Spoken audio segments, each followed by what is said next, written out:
বন্ধুরা, আজ ডিমের একটা ভিন্ন স্বাদের রেসিপি নিয়ে এসেছি তোমাদের কাছে। ডিমগুলোকে প্রথমে সেদ্ধ করে নিয়ে ওগুলোকে দুভাগ করে সব কেটে নিলাম। নিয়ে এদিকে অন্য পাত্রে কর্নফ্লাওয়ার, বেসন, সামান্য পরিমাণে নুন, হলুদ আর লঙ্কার গুঁড়ো মিশিয়ে জল দিয়ে ওটাকে ভালো করে গুলে নিলাম। কেটে রাখা ডিমগুলো ডুবিয়ে ডুবিয়ে সব ওগুলো তুলে রাখলাম।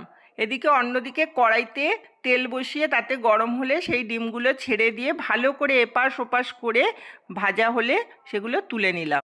ওই তেলের মধ্যে আরেকটু তেল দিয়ে শুকনো লঙ্কা দিয়ে তার মধ্যে কুচনো পেঁয়াজগুলো দিয়ে ভালো করে নাড়াচাড়া করলাম। আর এদিকে মিক্সারে কাঁচা লঙ্কা আর পোস্তটা পেস্ট করে নিলাম।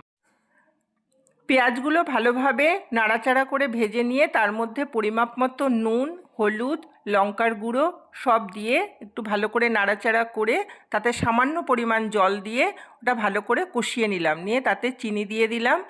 দিয়ে তারপরে পোস্ত বাটাটা দিয়ে তার মধ্যে কাঁচা লঙ্কা চিড়ে ডিমগুলো ছেড়ে দিলাম। তারপর ঢাকনা দিয়ে কিছুক্ষণ রেখে তার মধ্যে পরিমাপ মতো গরম মশলা দিলাম। দিয়ে আমাদের হয়ে গেল ডিম পোস্ত।